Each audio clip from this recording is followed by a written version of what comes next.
Shalom à tous, que tel Dieu vous bénisse, que tel Dieu vous garde. Bienvenue donc à cet enseignement sur le mot rat. Donc on continue dans les Écritures afin de voir ce que l'Esprit nous montre à la gloire de l'Éternel.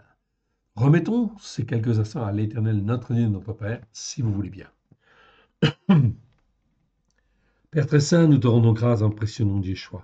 Merci Seigneur pour ta parole qui est la vérité.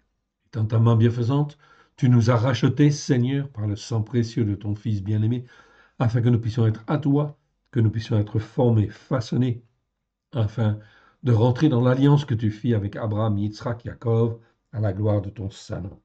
Et de nous, mon Dieu, mon Père, parle, Seigneur, ton serviteur, ta servante, écoute, que ton nom soit béni, honoré, loué, toujours et partout. Amen.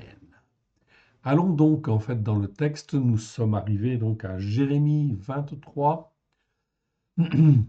23, verset 22.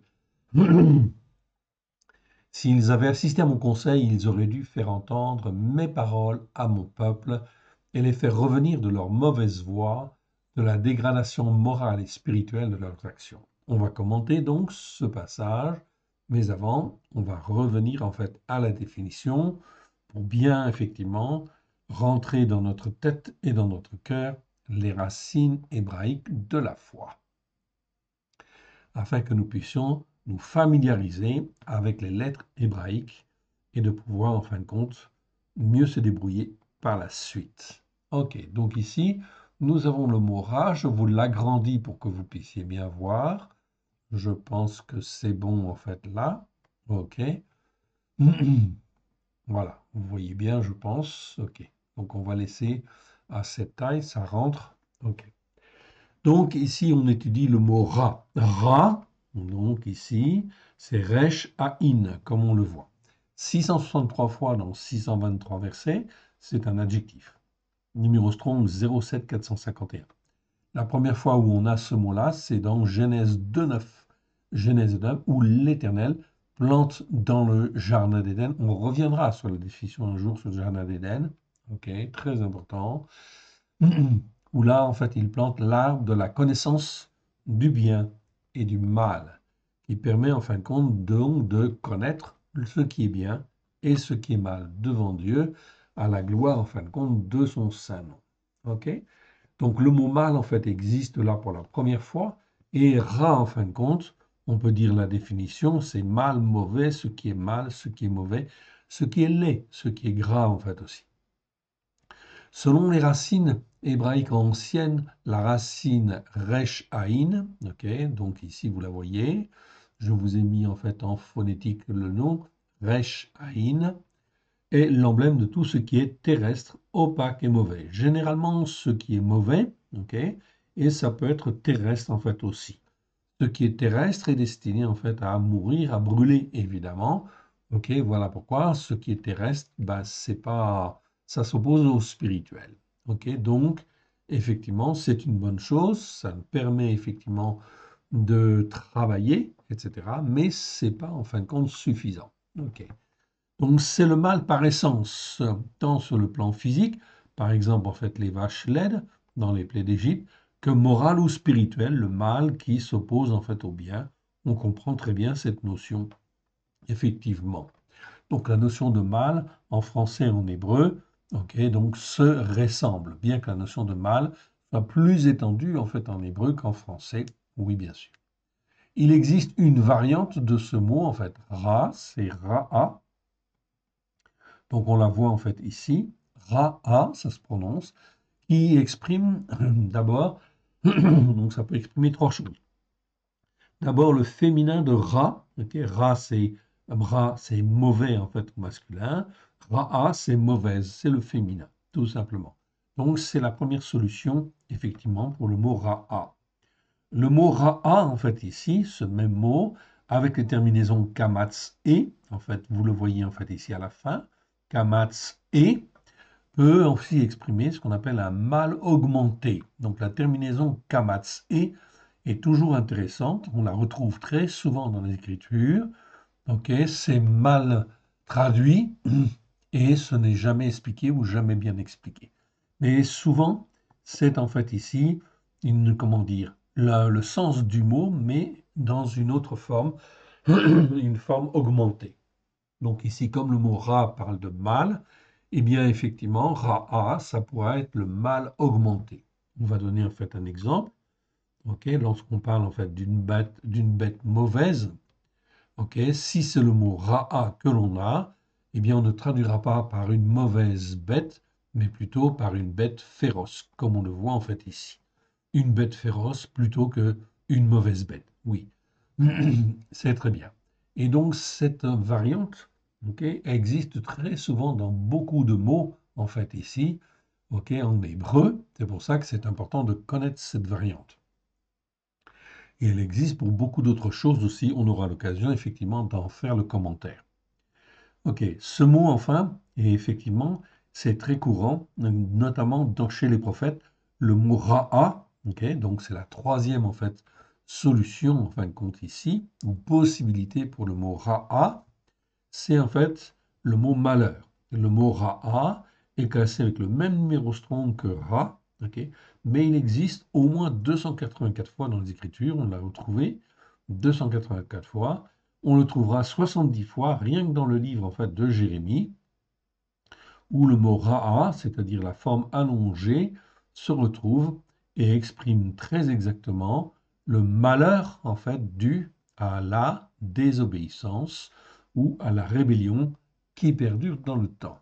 Ok, donc, en définitive, on peut dire d'une manière très très claire et certaine, bibliquement parlant, ou selon les Écritures, que le malheur ra'a est très clairement la conséquence des péchés, des transgressions, des iniquités qui perdurent dans le temps.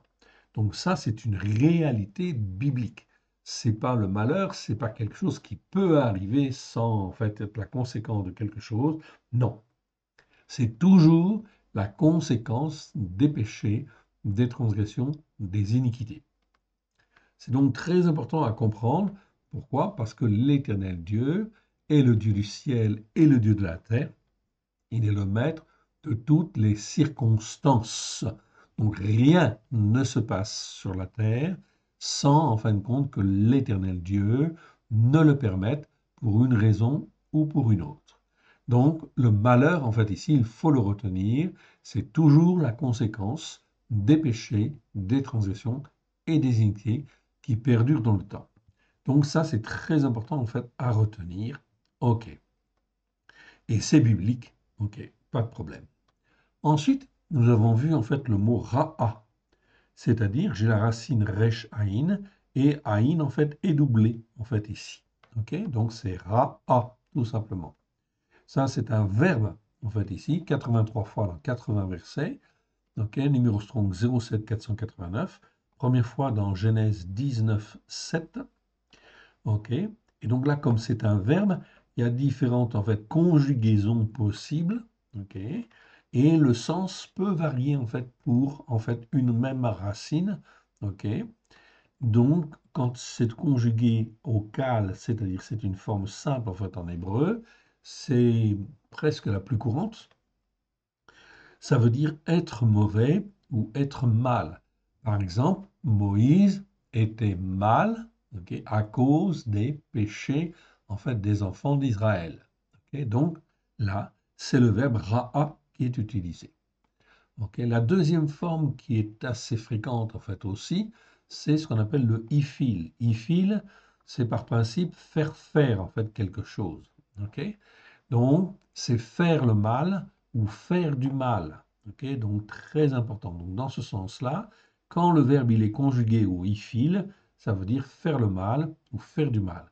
Donc, la forme ifil, en fait, en hébreu, est quand même très courante. Moins courante que le kal, mais c'est une forme quand même très courante et très répandue. Donc, il faut s'y habituer. Oui, bien sûr. Donc, quand un verbe est au ifil, on sait bien, en fin de compte, dans la traduction, en fait, de le faire sentir et de le montrer quand c'est possible. Donc, le verbe, en fait, ra'a ici, veut dire dans ce cas-là, en fait, ici, faire le mal ou faire du mal.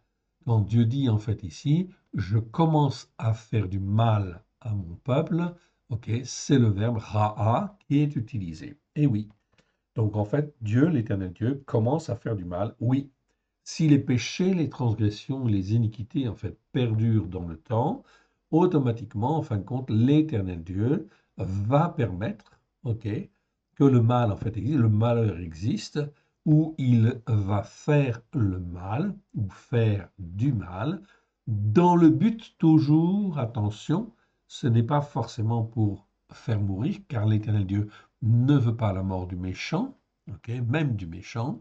Cela veut dire que quand l'Éternel fait du mal ou permet que le mal en fait arrive, ok, eh bien cela veut dire que l'Éternel Dieu veut nous reprendre ou veut reprendre la personne en fait en question, pourvu qu'elle veuille écouter et se poser les bonnes questions.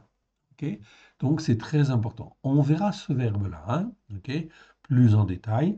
Ok, on verra tous les versets, le moment venu. Puis nous découvrons un autre mot, c'est le mot roa. Donc roa, vous voyez, c'est la même racine, ok, resh aïn, mais c'est pas la même vocalisation. On a un olam et un patar. Ok. Donc ici, ce mot-là, ce n'est plus un verbe, ce n'est pas un adjectif, c'est un nom masculin en fait en hébreu. Ok, ça existe 19 fois dans 19 versets. C'est pas très courant, mais c'est très précis quand même. Ok. Numéro Strong 07455. La première fois, c'est dans Genèse 41, 19. Ok. 41, 19. Alors, ce mot-là, il est mal traduit. Toujours, toujours, toujours très mal traduit. Ok. Donc, ce mot a la même racine que l'adjectif ra, qui parle déjà de mal, de ce qui est mauvais. Le mot roi n'est plus ici un adjectif, mais un nom masculin en hébreu, et décrit un état. Ça, c'est très important, cette définition-là. Ok. Donc, ça décrit un état de dégradation spirituelle et morale intense, où se mêlent malice, perversité et influence des esprits de Bélial, c'est-à-dire des esprits mauvais, des esprits venant de Satan. Donc, on a vu en fin de compte avec les iniquités, hein, dans la définition des iniquités, que l'iniquité en fait est quelque chose qui est très mauvais devant Dieu, oui bien sûr, et que nous en sommes tous atteints. Nous en étions tous en fait imprégnés en fait jusqu'aux os, si je puis dire. Ce n'est par la grâce uniquement de l'Éternel Dieu qui, en fin de compte, nous rachète par le sang précieux de l'agneau, afin que nous puissions nous attacher à lui, à prendre en fin de compte ce qui est bien, ce qui est mal, et se séparer bien sûr de tout ce qui est mal petit à petit, et d'éviter en fait les péchés, les transgressions et les iniquités, oui bien sûr. Iniquité, c'est aussi, en fin de compte, la tradition religieuse, c'est aussi beaucoup de choses, tout ce qui n'est pas conforme à l'écriture, qui dévie ou qui tord les écritures, tout cela fait partie de l'iniquité. Et l'iniquité, quand elle existe, elle entraîne au péché et elle entraîne à la transgression, inévitablement. Mais si cette iniquité avonne, on avait vu le mot, ok, on l'a vu dans le détail, eh bien, si elle perdure dans le temps, elle prend des formes plus aggravées, ok, et effectivement, en fait, si elle perdure dans le temps, ça peut ouvrir la porte à l'influence de mauvais esprits. Esprit d'endurcissement, esprit de colère, esprit de ceci, esprit de cela, etc. Tout ce qui vise à nous écarter, en fin de compte, de Dieu, effectivement, par la puissance de l'ennemi, par la puissance de Satan. Donc, il ne faut pas négliger, en fin de compte, ça, bien évidemment. Okay. Donc, je répète, okay, dans l'iniquité, si elle perdure dans le temps, elle conduit, en fin de compte, à des iniquités aggravées, d'autres formes d'iniquités plus graves, okay, et elle peut conduire, en fait, à un état de dégradation morale et spirituelle intense, où se mêlent malice, perversité et influence des esprits de Bélial. Pourquoi Bélial? Parce que les Écritures parlent de Bélial, tout simplement. Ça existe 27 fois dans 26 versets, ok? Et c'est en fin de compte Satan, tout simplement. C'est un autre nom pour dire Satan. C'est dans Genèse 41, 19 l'expression de la laideur physique extrême. Les vaches sont tellement laides qu'elles peuvent être décrites comme étant affreuses ou indigestes. Donc roi, si ra, on le traduit par mauvais ok, ou mal, eh bien, en fin de compte, Roa, on dira en fin de compte que c'est affreux ou indigeste. C'est dans un état de dégradation, en fait, ici, physique, on va dire ici, ok, ça peut être, mais ça correspond à une dégradation morale et spirituelle intense, où se mêlent malice, perversité et influence des esprits de Bélial. Donc, c'était effectivement, en fin de compte, l'état de l'Égypte, effectivement, en fait, à l'époque, au niveau spirituel. Donc on trouve ce mot également dans le prophète Jérémie, où l'on parle de la très mauvaise qualité, en fin de compte, des figues, ok, souvenez-vous, qui ne peuvent être même plus, qui ne peuvent même plus être mangées. Elles ne sont pas seulement mauvaises, mais elles sont arrivées à un état de dégradation, en fin de compte, ici, extrême, en fait, ici, donc elles sont comme, on dirait, pourries ou dangereuses, voire nocives. Donc, surtout, on ne peut pas les manger, évidemment. Ok. Donc, dans Jérémie 24, 2, 3, 8 ou 17. Ok. Voici les 19 versets où le mot roi, en fin de compte, est traduit. Donc là, vous ne les avez pas tous, vous en avez deux, en fait, en exemple, deux, trois, en fait, en exemple. Ok, mais quand on dira le mot, on verra tous les versets. Donc dans Genèse 41, 19, ok, les vaches, en fait ici, elles étaient aussi affreuses, ok, mieux que laides, en fait ici. Donc on peut traduire par affreuse, en fait aussi, ou dans un état, en fin de compte, vraiment dégradé, en fait ici, extrême, de dégradation extrême. Ok, donc on peut dire affreuse, effectivement, roa, mieux que laide. Dans Deutéronome 28, 20, ok, là, la seconde traduit par le mot par méchanceté des actions. C'est pas méchanceté, méchanceté, c'est récha. On avait vu le mot, je vous renvoie aux vidéos. Ok, donc méchanceté, c'est insuffisant ici. Donc ici, c'est la dégradation intense, spirituelle et morale, en fin de compte, des actions. Ok, qui sont sous l'influence même de l'ennemi, de Satan. Donc c'est une dégradation spirituelle intense. 1 Samuel 19, 28, Eliab accuse son frère David de malice. Ok, malice de ton cœur. Donc malice est un petit peu faible comme traduction. Il faudrait trouver un autre mot, en fait, ici. Ok. Et Néhémie 2.2, Néhémie a un cœur rempli de tristesse. Donc ça, c'est effectivement pas approprié du tout. Ok. Ce n'est pas, en fin de compte, ici le mot rat. Ok. Comme Moïse est rempli de tristesse ou son cœur est mal ou en mauvais état à cause des péchés, en fin de compte, des enfants d'Israël. Donc ici, avoir le cœur rempli de tristesse. C'est pas en fin de compte ça. Ok. Donc la traduction est à revoir en fait ici dans Néhémie 2.2. On verra cela le moment où on étudiera le mot roi. Encore un autre exemple issu de la racine resh aïn, c'est le mot ra'av.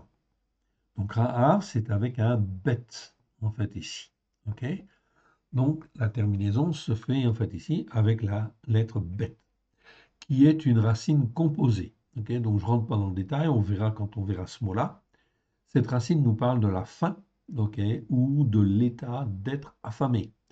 Okay, dans la seconde, en fait ici, Ra'av existe 101 fois dans 88 versets. Okay, et là, en fin de compte, le mot est plutôt bien traduit.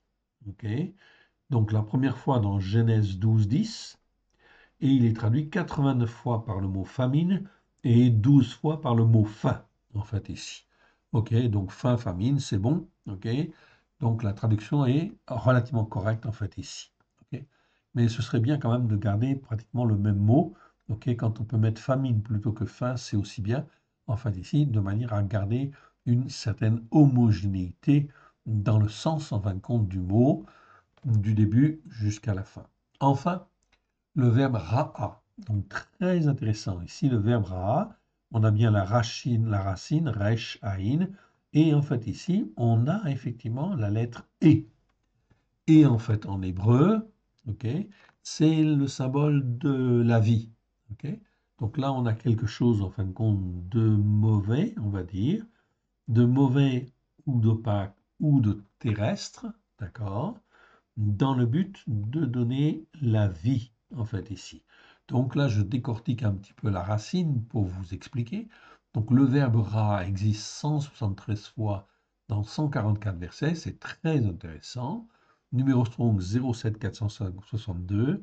La première fois où on le trouve, c'est Genèse 4, 2. en fait, ici, où on parle de Caïn et d'Abel. Abel, en fin de compte, était berger. En fait, ici, c'est traduit comme ça. OK? Donc, en fait, ici, on va essayer de mieux comprendre, en fait, cela. Donc, ici, cette racine, Resh, Aïn, et, nous parle de tous les soins terrestres. Donc, voilà pourquoi, en fait, ici, on a cette racine que l'on apporte aux peines, OK, aux soucis, aux chagrins, aux afflictions. D'où le verbe paître, oui, bien sûr, OK, qui en découle. OK. Ainsi, le mot pasteur ou berger, c'est pareil, hein, OK. Ainsi, en fin de compte, selon les Écritures, la responsabilité d'un pasteur ou d'un berger est de prendre soin de ses brebis, tant au sens physique du terme qu'au sens spirituel. Ok. Donc ça, c'est le verbe ra'a, en fait, ici. Donc, un pasteur, un berger, c'est celui qui prend soin de ses brebis, en fait, ici. Oui, c'est très important.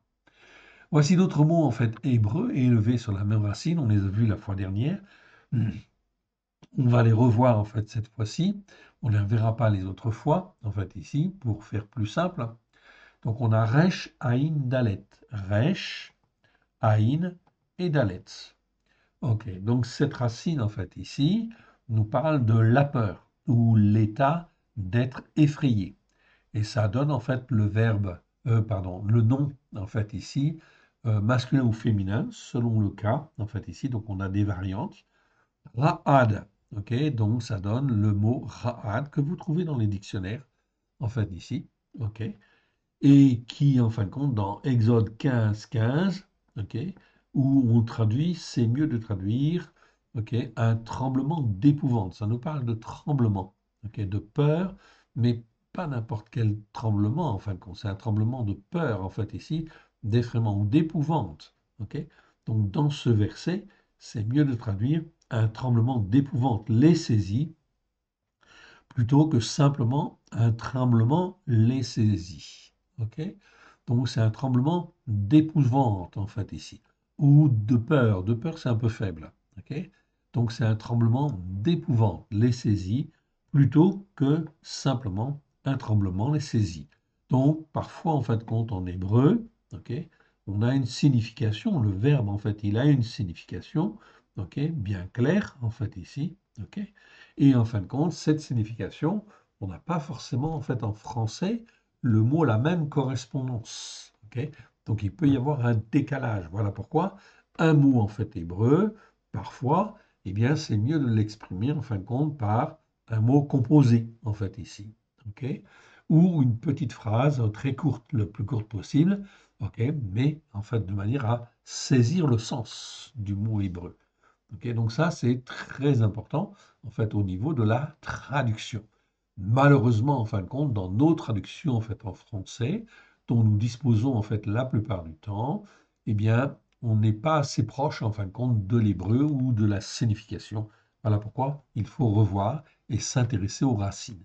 Donc, je ne peux que vous encourager, en fait, ici, très clairement, à apprendre au moins les lettres alphabétiques, en fait, ici, les lettres en hébreu, d'apprendre l'alphabet en fait hébreu. Ok. Après, on verra petit à petit les racines, mais on s'intéressera de plus en plus à la signification, ok, à l'étymologie des mots hébreux, de manière à être au plus proche, en fin de compte, du sens hébreu. Ok. Donc on en apprend un autre exemple, en fait ici, Resh Vav Aïn, ou Shuruk, certains diraient Shuruk. Hein. Resh, Aïn, ok. Resh, pardon, Vav, Aïn. Ok. Donc le symbole du milieu, c'est en fait un Vav, ok, mais c'est en fait ici, ça peut être considéré comme un Shuruk. Ok. Donc ça dépend si la lettre, en fait, on la considère comme une voyelle ou comme, en fin de compte, une consonne. Ok. Donc ici, cette racine, en fait, ici, nous parle de l'état d'être perverti, d'être mauvais, malfaisant. L'action de suivre un mouvement matériel faux, désordonné, en fait, ici. Ok. Donc ce verbe-là, en fin de compte, ici, est très, très, très intéressant, ou ce nom-là est très intéressant, mais on ne le trouvera pas toujours, en fin de compte, dans les dictionnaires, parce que c'est un petit peu spécifique, un peu particulier. Ok. Par contre, en fait, on trouve donc l'action de suivre un mouvement matériel faux ou désordonné. On trouve le verbe roua, ok, donc roua, ça on va le trouver dans les dictionnaires classiques, tout au moins dans le Sandher éternel, c'est dans les dictionnaires classiques traditionnels, l'un des meilleurs, donc c'est le dictionnaire Sandher éternel, vous l'avez sur notre site. Donc le verbe roua, je vous le conseille du reste, hein, c'est bien de l'avoir dans la bibliothèque, ok, c'est un dictionnaire intéressant. Ok. Le verbe roua voudrait dire, selon les dictionnaires traditionnels, faire du bruit, crier, pousser des cris de guerre, de joie, de plainte. Donc vous voyez qu'ici, par rapport à la racine, en fait, ici, on a effectivement un petit problème, effectivement, d'interprétation du mot. Donc, c'est en fait ici, on peut être que sceptique, en fait, ici, sur la traduction qui est donnée, en fin de compte, à ce verbe. Ok. Donc, il faut effectivement donc le réétudier. Ok. Comment on le réétudie? Eh bien, en fait, tout simplement, en regardant en fin de compte tous les versets où se trouve en fin de compte ce verbe, ok, et en essayant d'écouter l'Esprit Saint pour voir ce que l'Esprit Saint en fin de compte voulait dire en fait ici ou voulait exprimer. Donc ça demande du temps, de la patience évidemment et de la sagesse évidemment. Ok, donc c'est très très très important. Donc je pense en fait en ce qui me concerne que ici on peut être que sceptique en fait ici sur en fait la traduction en fin de compte de ce verbe-là. C'est pas tout à fait en fin de compte le bon sens. Ok, ça donne une base déjà, c'est une chose, mais il faut aller un petit peu plus loin en fait ici. Ok, donc certainement que ce verbe-là devrait être traduit par en fait ici une expression plutôt. Ok, mais on le verra si Dieu le veut une autre fois. Resh Aïn Lamed. Resh Aïn Lamed, vous le voyez là, c'est une racine composée. Donc ça exprime l'horreur, le venin, l'état d'être rempli d'horreur, infecté de venin. Donc vous voyez, on a toujours la racine Resh Aïn en fait au début, et ensuite on a un Lamed. Ok, donc ça donne un sens, un autre sens. Le sens de l'horreur, le venin en fait ici, ou l'état d'être rempli d'horreur, infecté de venin. On trouve notamment le verbe ra'al, ok, dans les dictionnaires, ok, dans certains dictionnaires, pas tous les dictionnaires. Et ra'al, en fin de compte, ça veut bien dire empoisonné. Donc là, c'est juste, on est dans le sens hébraïque.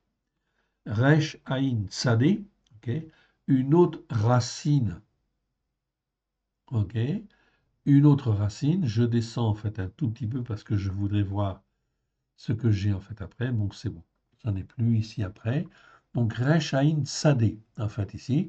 Donc, on a toujours la racine Resh Aïn, en fait, ici. Et on a un Tsadé, en fait, ici. OK, Tsadé. Racine composée. C'est l'action de rompre, de fracasser, d'agir, en fait, en furieux. OK. Et nous avons le verbe Ra'atz. OK. Ra'atz, OK, que nous avons là dans les dictionnaires traditionnels. Et c'est traduit la plupart du temps par briser, affliger, en fait, ici. Ok, donc là, on n'est pas tout à fait, en fin de compte, dans le sens hébraïque, en fait, initial, qui est l'action de rompre, de fracasser, d'agir en furieux. Donc la traduction ici est un petit peu faible, en fin de compte, donc certainement à revoir.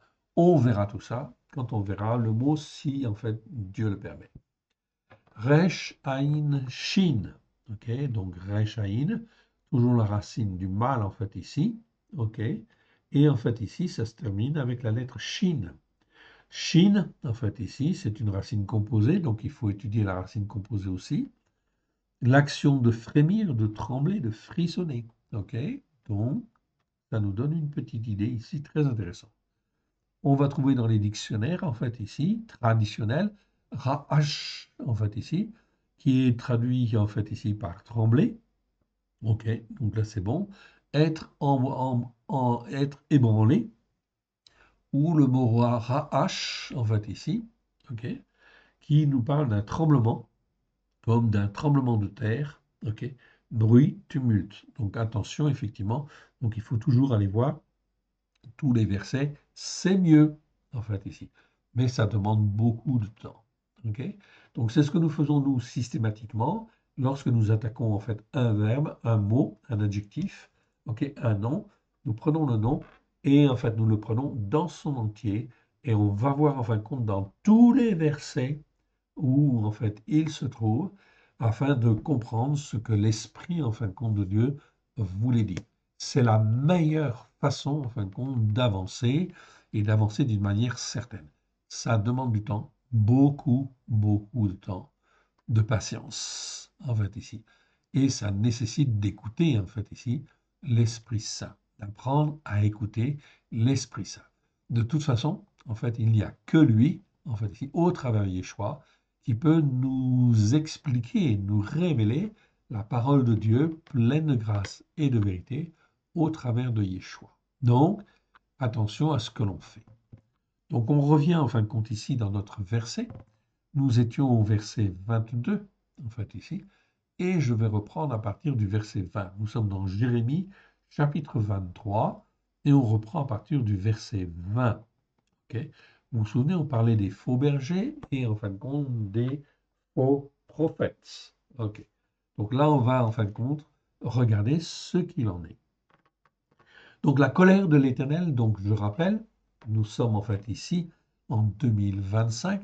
Ce que l'Éternel Dieu est en train de nous dire, c'est exactement en fait ici le même message que l'Éternel Dieu avait donné à l'époque au travers en fait de Jérémie, Yirmeyahu, aux enfants en fin de compte de Juda, avant que le malheur en fait ici ne tombe effectivement sur Jérusalem et que Jérusalem ne soit détruite, en fait, ici, et que un tiers de la population soit emmenée en captivité, un tiers de la population soit détruite, et qu'un tiers de la population s'enfuit, en fin de compte, ok, dans les pays, en fait, étrangers.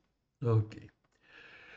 Donc, ceci est très intéressant parce que nous sommes dans le même état d'esprit, la même situation spirituelle. Ok. Donc, la colère de l'Éternel ne se calmera pas jusqu'à ce qu'il ait accompli, exécuté les desseins de son cœur. Ok. Donc ici, c'est le cœur de Dieu.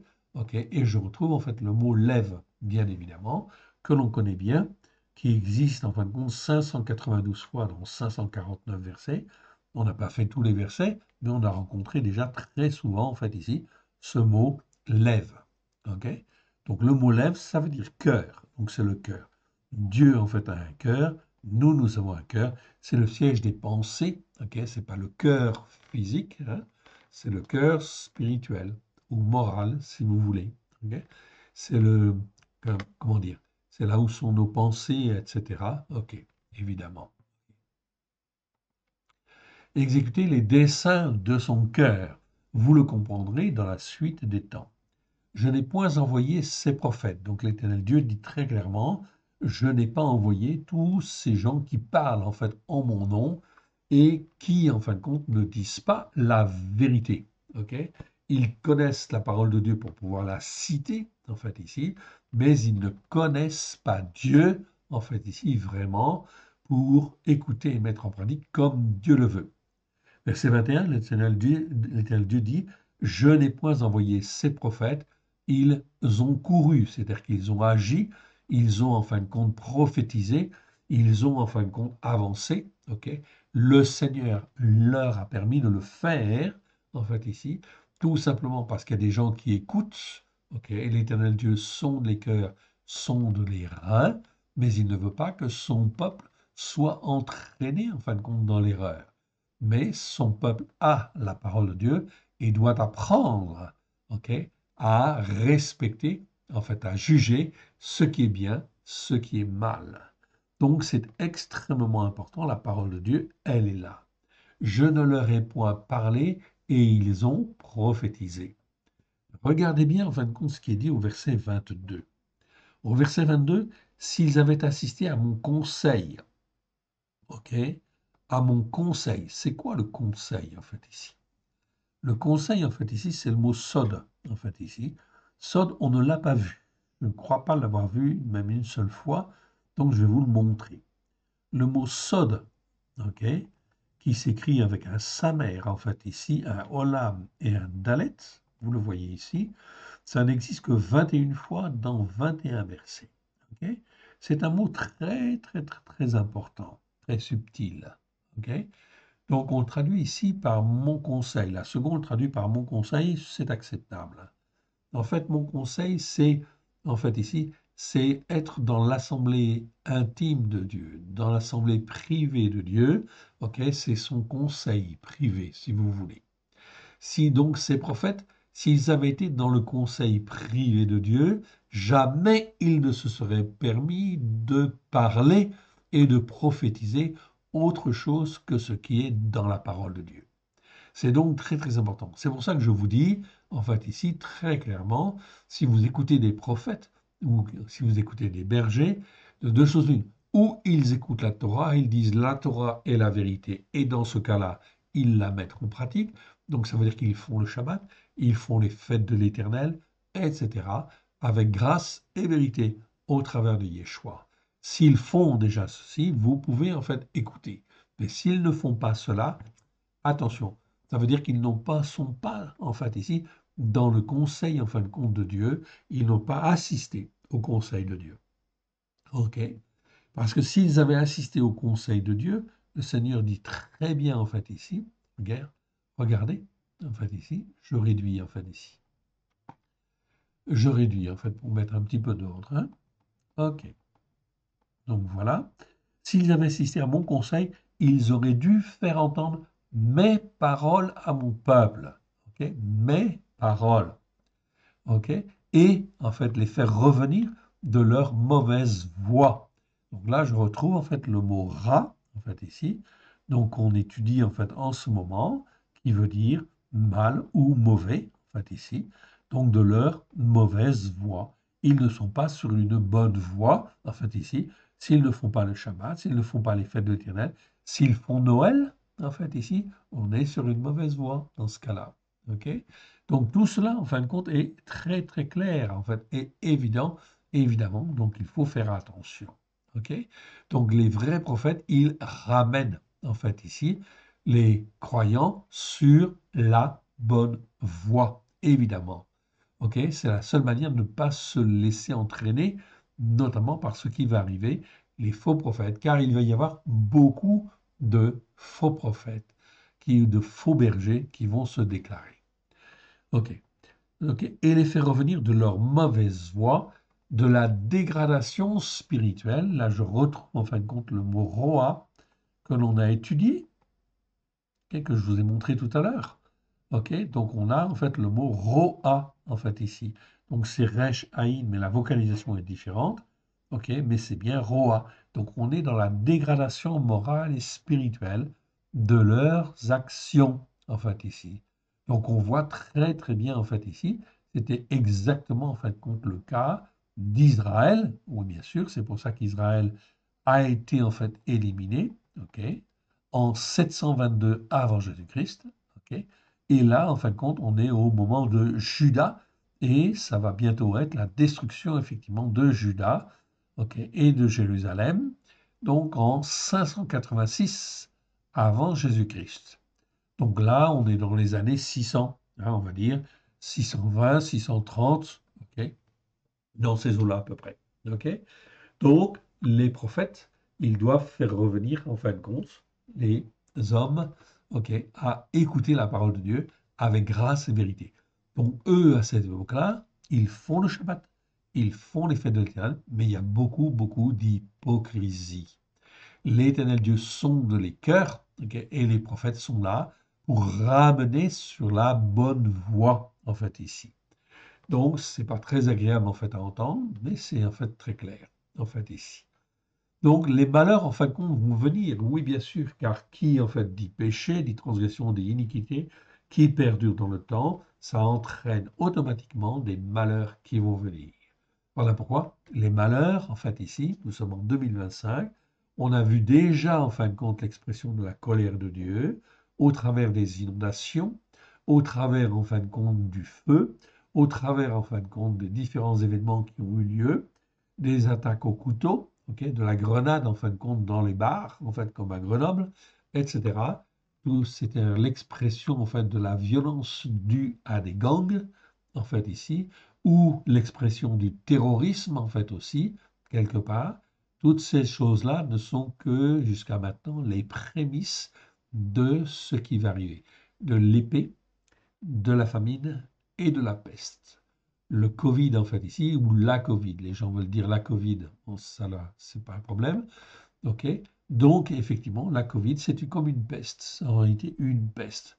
Le mot peste, en fait, en hébreu, c'est une maladie contagieuse, en fait, ici, qui est communiquée de différentes manières. Et on sait très bien qu'il y a, en fait, beaucoup de choses qui peuvent communiquer, en fin de compte, des maladies graves. Les rats, oui, les moustiques, ok, et beaucoup d'autres choses, en fait, encore, oui, bien sûr, ok. Donc, les malheurs sont devant nous, en fait, ici. Voilà pourquoi l'Éternel Dieu dit très bien dans sa parole qu'il garde ses enfants. Voilà pourquoi il faut revenir d'une manière très claire à l'écoute et à la mise en pratique de la Torah avec grâce et vérité. Verset 24. Un homme se tiendrait-il dans un lieu caché sans que je le voie? Pardon, j'ai oublié le 23. Ne suis-je qu'un Élohim de près? En fait, ici, déclaration de l'Éternel. Ne suis-je pas aussi un Élohim de loin? En fait, ici. Donc, la traduction, ici, qu'est-ce que ça veut dire? En fait, ne suis-je pas un Élohim de près? C'est-à-dire, je vois ce qui est près, mais je vois aussi ce qui est loin, donc ce qui est caché. En fait, ici. C'est pour ça que c'est bien expliqué au verset suivant, verset 24. Un homme se tiendrait-il dans un lieu caché sans que je ne le voie? Déclaration de l'Éternel. Est-ce que je ne remplis pas moi-même les cieux et la terre, en fait, ici? Donc, les cieux et la terre, en fait, l'Éternel Dieu remplit, il voit tout, en fait, ici. Le mot terre, en fait, ici, c'est le mot Eretz. Donc, je veux le signaler au passage, parce que parfois, nous allons voir Adama. Et Adama, en fin de compte, c'est traduit par terre ou pays, en fait, aussi, ce qui est une erreur. Donc, Eretz, en fait, ici, c'est un mot, en fait, hébreu, qui existe, en fait, ici, vous le voyez ici, donc 2502 fois dans 2190 versets. C'est un nom féminin. Quand l'Éternel Dieu créa les cieux et la terre, c'est le mot Eretz qui est utilisé. Oui.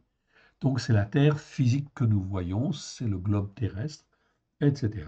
C'est la terre en fait dans son ensemble, avec toute sa dimension, en fait ici, spirituelle en fait aussi. Ok. Mais c'est la terre en fait elle-même. Ok, c'est l'expression de la terre. Ok, bien. Alors ici, ne remplis-je pas les cieux et la terre? Ok, on reviendra sur cette notion de terre et sur cette notion de cieux. Les cieux, c'est pas seulement les cieux que l'on voit. En fait, ici, Shamaïm, en fait, ici, c'est tout ce qui est spirituel, en fait, aussi, quelque part. Ok, ça fait partie des cieux, effectivement, par opposition à ce qui est terrestre et qui restera terrestre. En fait, ici. On reviendra sur ces notions. J'ai entendu ce que disent les prophètes qui prophétisent en mon nom. Le mensonge. Donc le mensonge, en fait, ici, c'est effectivement, en fait, ici, j'ai oublié de le mettre, en fait, ici, c'est bien Sheker. Donc ici, qui prophétise le mensonge, en fait, ici. Verset 25, ok, on peut aller voir, en fait, en hébreu.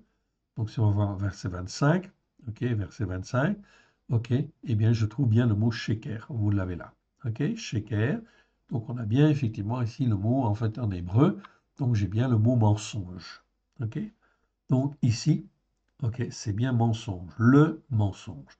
J'ai entendu ce que disent les prophètes qui prophétisent en mon nom le mensonge. Donc Sheker, on ne l'a pas en fait étudié encore dans le détail, ok, mais celui-là, on le verra, ok, à l'occasion, ok, quand le Seigneur le voudra.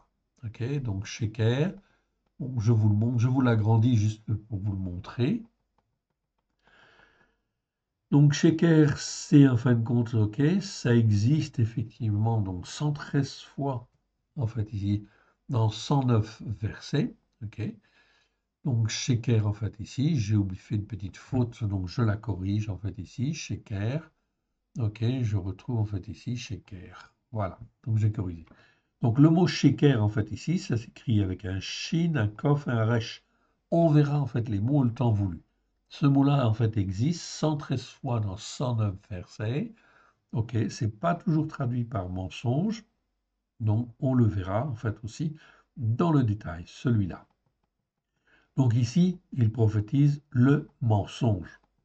J'ai entendu ce que disent les prophètes qui prophétisent en mon nom le mensonge, disant j'ai eu un songe, j'ai eu un songe.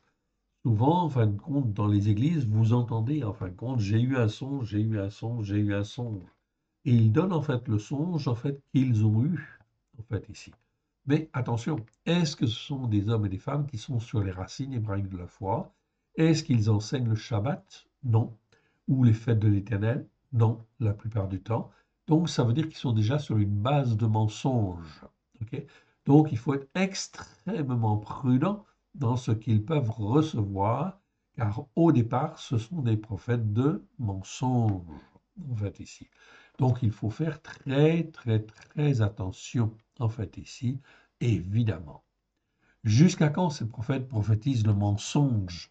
Ok. Car quand ils prophétisent des songes, etc., on écoute les songes, mais pendant ce temps-là, les hommes ne sont pas éduqués, formés pour revenir à la Torah avec grâce et vérité. Voilà pourquoi ils sont appelés prophètes de mensonges. Jusqu'à quand ces prophètes prophétisent le mensonge de leur cœur, en fait, ici. C'est-à-dire qu'ils disent ce qu'ils ont dans leur cœur, mais ce n'est pas, en fin de compte, ce que Dieu leur donne, en fait, ici. Donc, si ce n'est pas Dieu qui leur donne, c'est qui leur donne? Eh bien, la réponse, elle est très claire, c'est Bélial. Car quand je suis dans l'iniquité, en fait, ici, je vous l'ai dit, je vous l'ai montré, la définition est très claire, plus en fait on perdure dans l'iniquité, c'est-à-dire des choses qui ne sont pas conformes à l'écriture, résultat des courses, des esprits mauvais peuvent en fin de compte s'insérer, s'immiscer et agir. Oui, donc c'est bien en fin de compte quelque chose qui vient du monde spirituel, on est d'accord, mais ça vient pas de Dieu, ça vient en fin de compte des esprits mauvais. Donc comment en fin de compte je peux distinguer? Simplement en apprenant ce qui est bien de ce qui est mal. D'où l'intérêt de cet enseignement sur le mot rat, en fait ici qui nous parle de ce qui est mal, ce qui est mauvais. Jusqu'à quand ces prophètes prophétiseront-ils le mensonge de leur cœur? Ils prophétisent la tromperie, en fait ici, de leur cœur, en fait ici. Donc ici, on a un autre mot. Je vous le montre. Ok, on a le mot torma. Ok, torma, c'est un mot qui n'existe pas en fait très souvent. Vous voyez, il n'existe que 6 fois dans 6 versets, c'est un nom féminin. Ok, donc torma, en fin de compte, c'est une racine. Ok, bon, je ne vais pas en fin de compte remonter le reste ici. Donc je vous l'agrandis en fait aussi. Ok, c'est pour vous faire un petit commentaire. Ok, donc torma. Ok, ici c'est traduit par tromperie, mais il y a d'autres mots pour traduire tromperie. Ok, donc ça pose problème. Donc ici, est-ce que c'est vraiment tromperie? La réponse est non. Il prophétise, en fait ici. Alors quoi? Eh bien ici la racine c'est quoi? C'est tav resh déjà. Ok, là j'ai un tav et j'ai un resh en fait ici, et j'ai un mem en fait ici. Ok, et en fait ici quelque chose qui est augmenté en fait ici. Donc c'est une racine qui est à approfondir. Ok, on n'a pas le temps, c'est pas le moment en fait ici, mais ça nous parle en fin de compte d'un état en fait ici, comment dire, de pollution spirituelle intérieure qui exprime tout ce qui est tordu. Je vous le montre en fait déjà en fait ici. Tout ce qui est tordu et déformé. La racine tavresh nous parle de tout ce qui est tordu, en fait, et déformé, en fait, ici. Donc, c'est plus que de la tromperie, en fait, ici. Ils enseignent un état d'esprit, en fait, tordu et déformé, en fait, ici. Mais c'est à approfondir, en fait, encore. OK? Évidemment. Donc, c'est quelque chose comme ça. Vous voyez, d'où l'intérêt de la racine, en fait, ici, d'étudier la profondeur de la racine. Oui, bien sûr, afin de ne pas se tromper. Ok. Ils pensent faire oublier mon nom à mon peuple par des songes que chacun des hommes raconte à son prochain, comme leurs pères ont oublié mon nom par Baal. Donc, vous voyez, ces pratiques spirituelles, elles existaient déjà dans le passé, elles existaient au temps de Jérusalem, elles existaient au temps d'Israël, au temps de Juda, etc. Et elles existent en fait encore aujourd'hui, c'est-à-dire par les songes qu'ils racontent, en fait ici, eh bien ils occupent les hommes, en fait ici, à des choses de néant, en fait ici. C'est pas de la tromperie, mais c'est des choses de néant qui ne mènent à rien, en fait ici, qui sont tordues, déformées, et les gens, en fin de compte, ils écoutent et ils se laissent entraîner. Pendant ce temps-là, ils ne se tournent pas vers le seul Dieu unique et vrai. OK? Donc, c'est très important. OK. Verset 30, je lis simplement le 30. Voici pourquoi, enfin, c'est pourquoi, voici, déclaration de l'Éternel, j'en veux aux prophètes qui manipulent, en fait, ici, mes paroles, comme un homme déforme les paroles de son prochain, en fait, ici. OK? Donc, je ne vais pas plus loin, en fin de compte, dans la lecture. Vous pourrez y aller, en fait, si vous voulez. OK? Parce qu'on parle, en fin de compte, ici, il y a d'autres mots qu'il faudrait que je revoie, en fin de compte, aussi. Mais, en fait, on n'a pas eu le temps. Mais ce n'est pas le moment. On n'est pas sur le mot rat, en fait, ici. Mais on est sur de la perversion. Donc, je reviens, en fin de compte, à mon mot rat, en fait, ici. Et on va aller, en fait, au suivant, évidemment. Donc, le suivant, on va aller le chercher, copier, ici. Je supprime, je le mets dans ma recherche, ici. OK, et puis on y va. OK. Donc on arrive en fin de compte dans Jérémie 23-22, c'est ce que nous avons vu, et nous arrivons dans Jérémie 24. Donc Jérémie 24, en fait ici, c'est le chapitre suivant. OK. Et Jérémie 24, et on va lire en fait du verset 1 à 10. OK. L'Éternel me fit voir. Donc là, on a le mot rat, en fait, ici, 5 fois, en fait, ici. OK? Donc, c'est très bien, en fin de compte, ça va nous permettre, effectivement, d'approfondir, en fait, ici, certaines choses. OK. Voilà, très bien. OK. Donc, on l'a, effectivement, donc, 5 fois, en fait, ici. Vous le voyez, en fait, ici, très bien, en fait, en souligné en jaune, en fait, ici. OK. Un petit instant.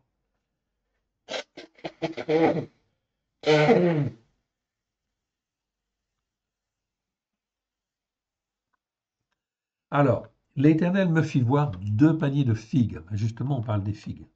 Posés devant le temple de l'Éternel, après que Nebuchadnezzar, en fait ici, roi de Babel, eut emmené Yerushalayim, et conduit à Babel, Yaron Yahou, c'est-à-dire Jéconia, fils de Yehoyakim, c'est Joachim, roi de Juda, les chefs de Juda, les charpentiers et les serruriers.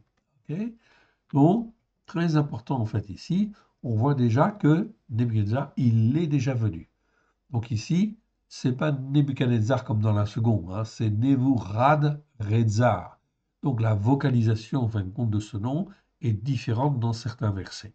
Ce n'est pas l'objet en fait aujourd'hui de l'étude pour approfondir.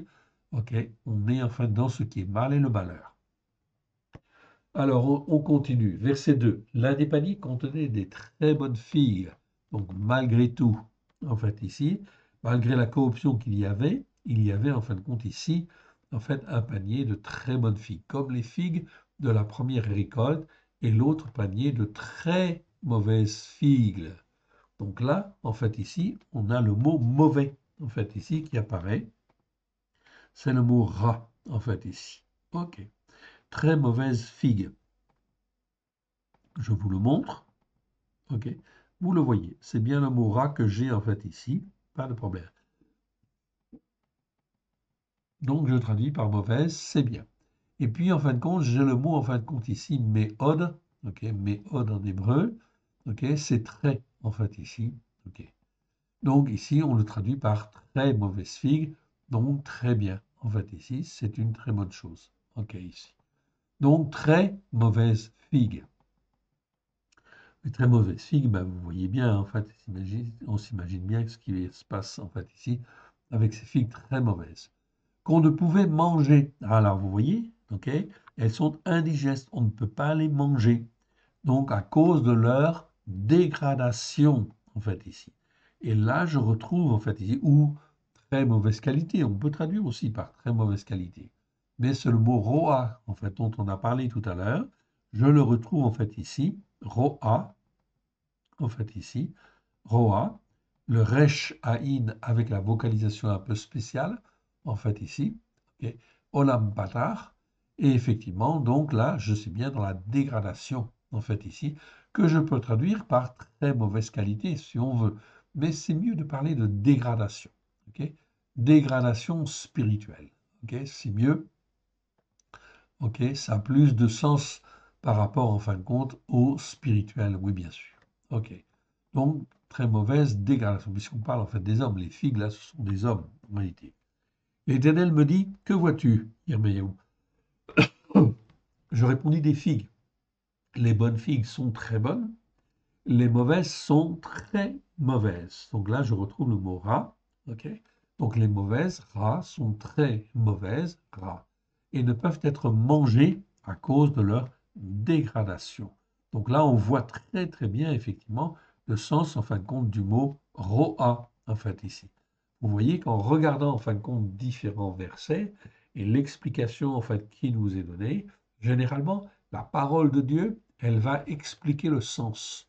Donc on sait que roi, en fait, ici, ça ne veut pas dire mal comme rat, mais ça veut dire dégradation intense ou très mauvaise qualité, en fait, ici.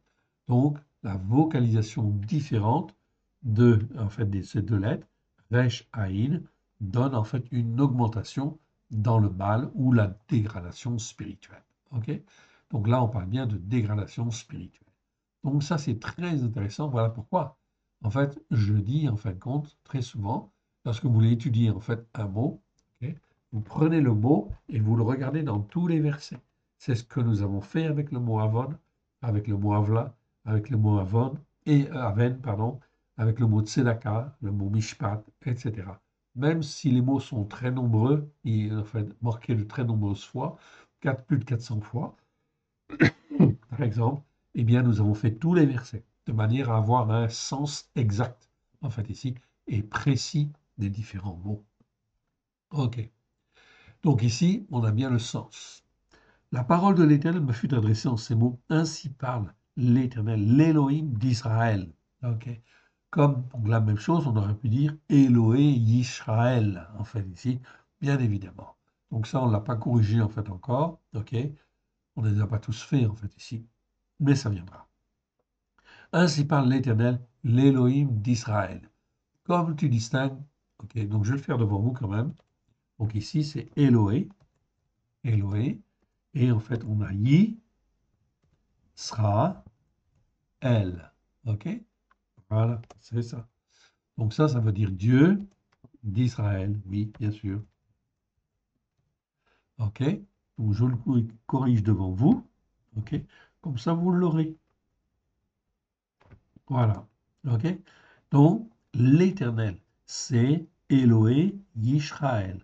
Donc ici, c'est un yod, ça marque en fait la puissance d'être.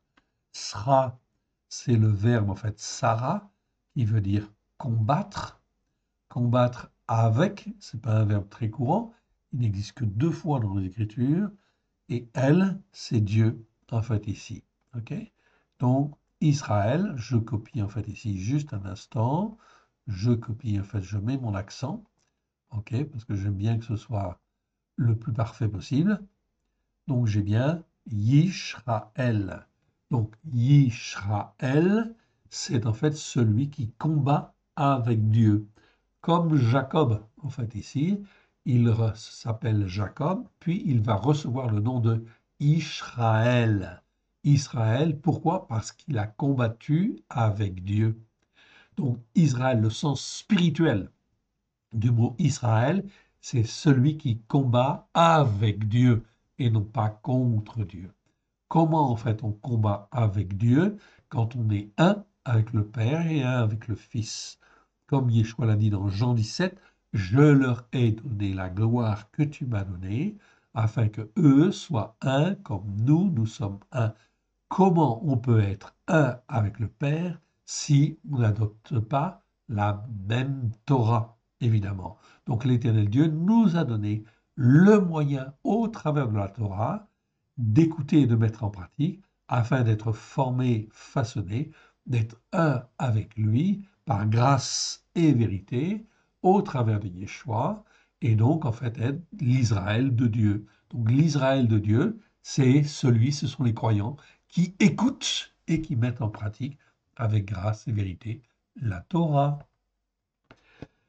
Donc l'Éloé Israël. Comme tu distingues ces bonnes figues, ainsi je distinguerai. Donc l'Éternel Dieu dit bien ici, il fera une distinction. Donc ici, le mot distinguer, c'est le même sens que le mot séparer, en fait, ici. Séparer ce qui est bien de ce qui est mal. La séparation est très nette. Donc l'Éternel Dieu, en fait, ici, marque une distinction entre les bonnes figues et les mauvaises figues, pour leur être favorable. Donc les bonnes figues, même si elles sont emmenées en captivité, c'est pas grave, c'est un moyen de passage, c'est une épreuve, mais dans le but de les former, de les façonner. Ok. Les captifs de Yehuda, on va regarder. Ok, les captifs de Yehuda, les captifs de Yehuda que j'ai envoyés de ce lieu dans le pays des Kasdim. Ok.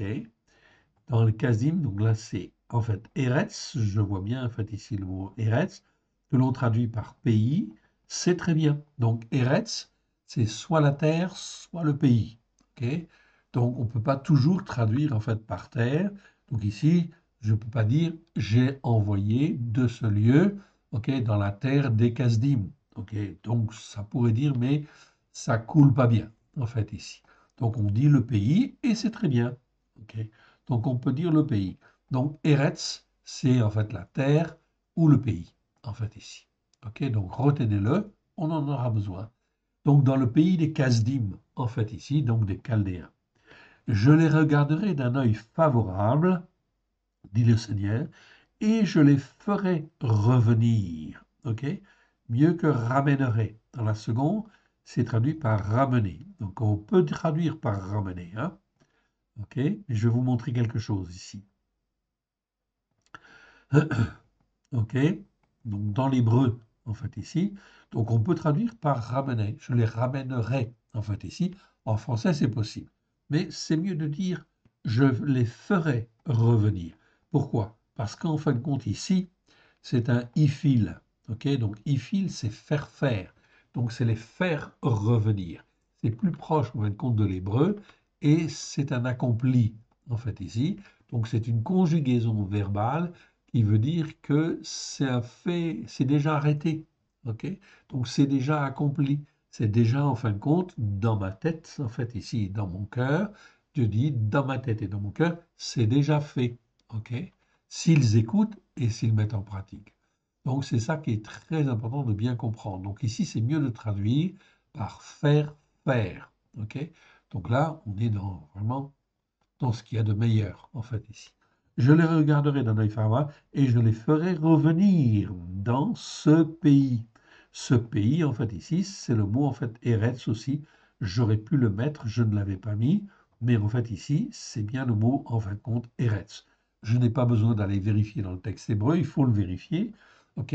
Mais ici, je le sais, en fait, ici, tout simplement, parce que tous les mots, en fait, aussi, qui, en fait, sont traduits, tous les mots Adama, par exemple, ok, je les ai repérés. Donc, je connais tous les versets où ils sont, en fait, ici, et ils sont mentionnés.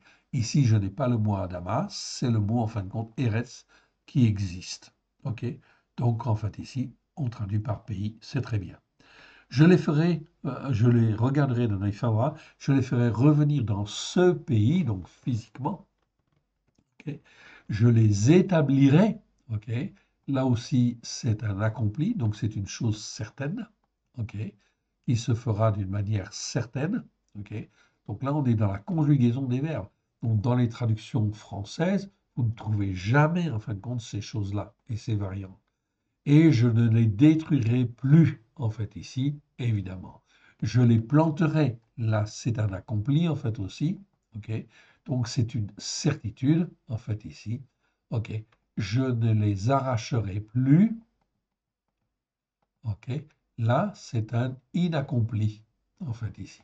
Donc, inaccompli, pourquoi? Parce que normalement, je ne les arracherai plus. OK? Mais si jamais ils n'écoutent pas et ne mettent pas en pratique, à ce moment-là, en fin de compte, oui, je pourrais les arracher. Ok. Donc le verbe, en fait, ici, a une variante, évidemment.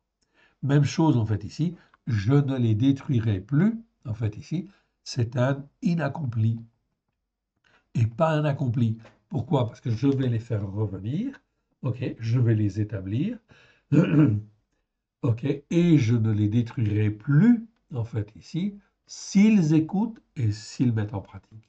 Ok? Donc il y a toujours, en fin de compte, cette possibilité et cette condition, en fin de compte, d'écouter et de mettre en pratique. Voilà pourquoi c'est extrêmement important dans les temps qui viennent d'écouter et de mettre en pratique, d'avoir la crainte de Dieu, en fait, ici, pour écouter et mettre en pratique. Car sinon, en fait, l'Éternel peut reprendre ce qu'il a donné, oui, bien sûr. Parce qu'on ne se moque pas, en fin de compte, de Dieu, tout simplement. Je leur donnerai un cœur pour qu'ils connaissent que je suis l'Éternel. Je leur donnerai un cœur. Donc la même chose. L'Éternel Dieu dit, moi je vais me révéler en fait à eux par Yeshua et par l'Esprit de Dieu. Donc ici c'est un accompli, donc c'est une certitude. Je leur donnerai en fait ici un cœur. Donc ils auront tout ce qu'il faut en fait ici pour bien marcher en fait ici. Le cœur, c'est le mot lève. Lève qui existe 592 fois dans 549 versets. Donc je leur donnerai un cœur, c'est-à-dire que je vais les former, je vais les façonner par mon esprit avec grâce et vérité au travers de Yeshua, en fait ici. Ok? Donc je leur donnerai, c'est une certitude pour qu'ils connaissent que je suis l'Éternel. Ils seront mon peuple et je serai Elohim pour eux. L'Éternel Dieu ici ne dit pas je serai votre Elohim. Non, il dit je serai leur Elohim. Non, il dit je serai Elohim, c'est-à-dire le Dieu du ciel et le Dieu de la terre, le Dieu tout-puissant, le Dieu qui a créé le ciel, qui a créé la terre. Je serai pour eux, en fait, ici. C'est-à-dire je leur serai favorable, ok, je serai auprès d'eux tant qu'ils écouteront, tant qu'ils mettront en pratique. C'est ça que ça veut dire. Donc ces nuances, en fin de compte, de l'hébreu sont très, très, très importantes. Ça, c'est jamais, en fin de compte, mentionné, effectivement, dans nos traductions, malheureusement, en fait, ici. OK. Donc, je serai Elohim pour eux s'ils reviennent à moi. Donc là, j'ai bien, effectivement, une condition. S'ils reviennent à moi de tout leur cœur, en fait, ici. Et là, j'ai bien le mot lève, en fait, ici. Donc, s'ils reviennent à moi de tout leur cœur. Mais s'ils ne reviennent pas de tout leur cœur, ils resteront, en fin de compte, dans leurs problèmes. D'où, en fin de compte, dans les temps qui viennent, où ce sera encore plus difficile de discerner, excusez-moi,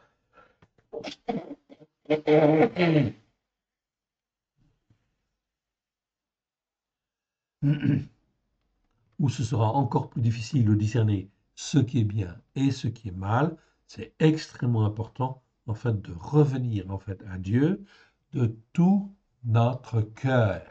Ok.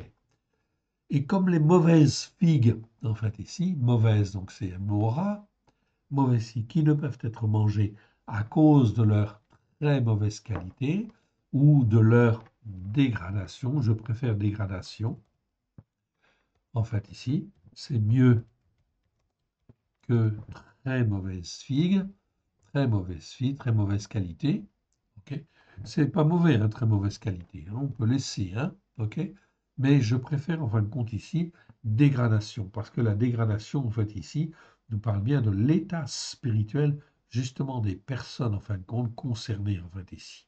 Ok, alors, on ne peut pas parler de qualité quand on parle des croyants, évidemment en fait ici. Non, mais on peut parler de dégradation spirituelle.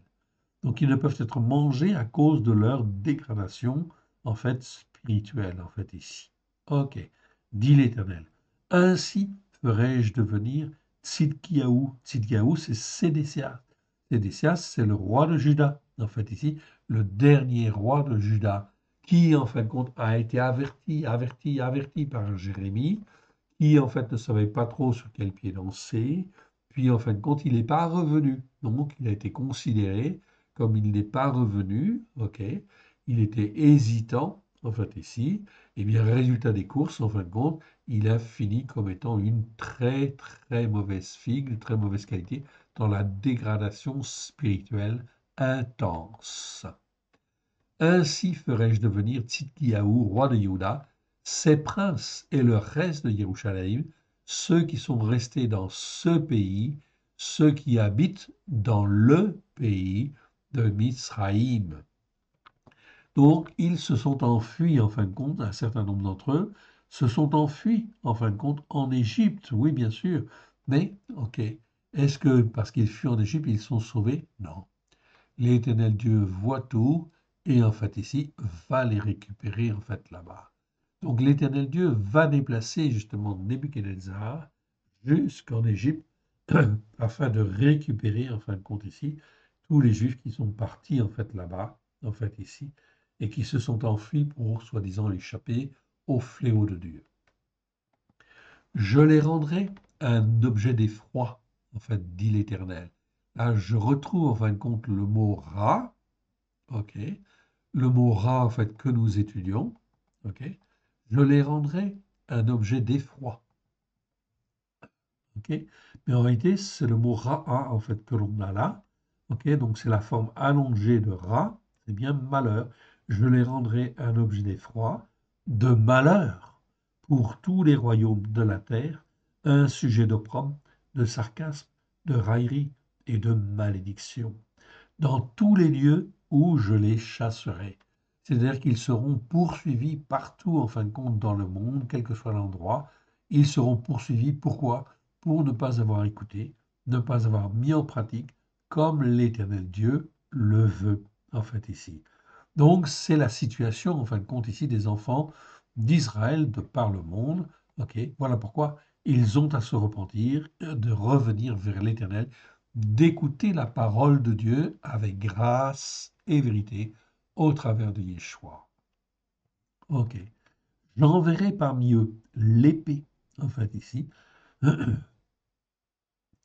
Donc, l'épée, en fin de compte, ici, c'est Rérev, je vous montre le mot, en fait, ici. Donc, Rérev, 413 fois dans 372 versets. Ok. Vous avez en fin de compte ensuite, en fait ici, la famine. Donc Dieu enverra l'épée. L'épée, en fin de compte, c'est quoi? En fait ici, c'est toute violence qui s'exprime. Ça peut être le terrorisme, ok. Ça peut être en fait les couteaux, en fin de compte, ok, les coups de couteau dans les dans les trams, dans les ceci, dans les cela, etc. C'est la grenade dans le bar, c'est en fin de compte tout ce qui est violence, en fait, ici, d'une manière générale. Ok, les violences entre les bandes armées, etc. J'enverrai parmi eux l'épée. C'est aussi les luttes, les conflits, en fait, ici, sociaux, en fait, ici, les grèves violentes, etc. Tout cela, ça fait partie de l'épée, en fait, ici.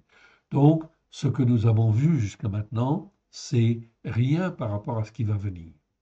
La famine, en fait, ici, ça parle de soi-même, c'est-à-dire, en fin de compte, que l'économie, en fin de compte, elle plonge et que, effectivement, il n'y a plus autant de nourriture, en fin de compte, qu'avant. Oui, donc l'Éternel Dieu promet l'épée, promet la famine, ok, et promet la peste, en fait, ici. La peste, en fait, ici, c'est des vers. Des vers, en fin de compte, on l'a vu déjà, mais rapidement. OK. Donc, PVS, DVS, DVS. Pardon.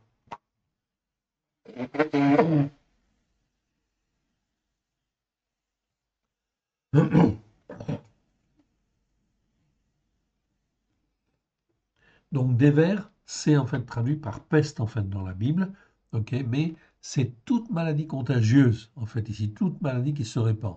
Le Covid en fin de compte, c'est une peste, oui bien sûr, ok, et toute maladie qui peut se répandre d'une manière ou d'une autre en fait ici, et qui va en fin de compte se répandre dans les temps en fin de compte qui viennent. Il y a donc des fléaux en fin de compte à venir. Comment être gardé de toutes ces choses? Il n'y a pas 36 solutions. OK? C'est de se repentir et de s'attacher à Dieu, de se former, de se façonner afin d'être une plante, en fait, ici, pour Dieu, OK, qui grandisse pour le servir, le glorifier, là où il veut, parce que l'Éternel ne veut même pas la mort du méchant. Donc l'Éternel Dieu a besoin de chacun de nous afin qu'il soit bien ancré là où il est, sur les racines hébraïques de la foi, à la gloire de l'Éternel. Ok.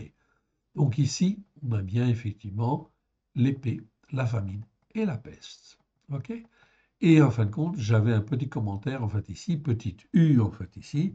On va aller voir ce qu'il en est. Ok. Le petit U en fait ici, ouais, c'est les trois fléaux. Ok. Donc les trois fléaux.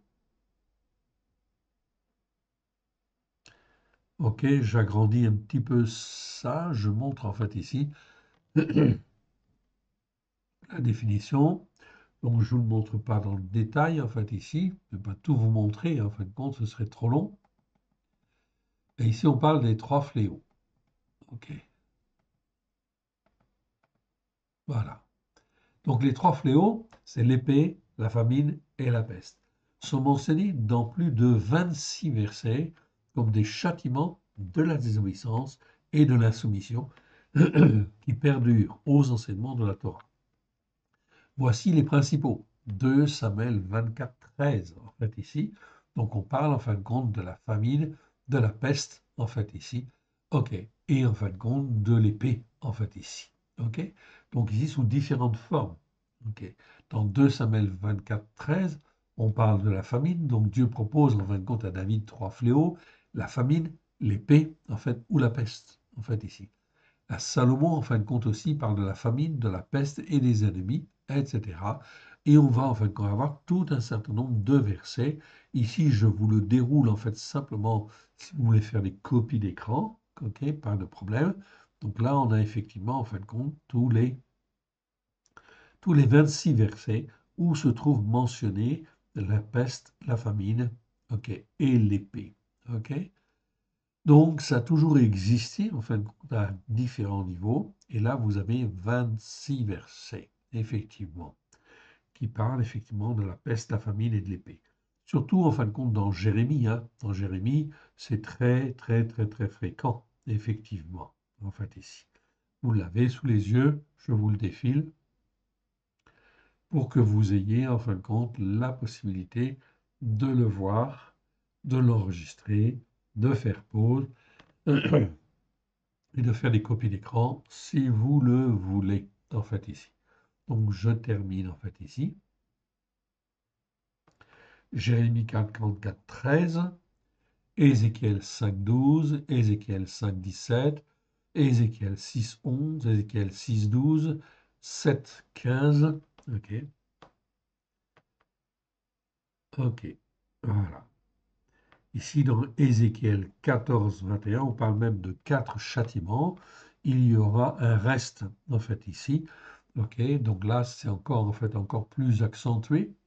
Ouais, ici, on parle de l'épée, OK, de la famine et des bêtes féroces. OK, et en fin de compte, la peste, pour en exterminer les hommes et les bêtes, en fait, ici.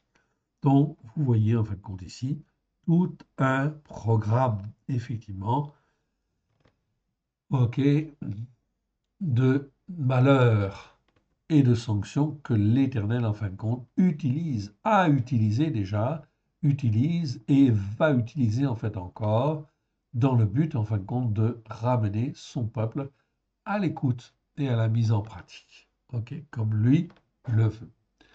On a vu donc le Jérémie K 24, on va donc aller maintenant, en fin de compte, dans les versets suivants. Et le verset suivant, on est dans Jérémie 25. Voilà, Jérémie 25, et je vais m'arrêter là en fait pour aujourd'hui. Donc Jérémie 25, verset 5. Donc Jérémie 25, verset 5. OK. Et on reprendra là, en fait, la fois prochaine. En fait, ici. OK.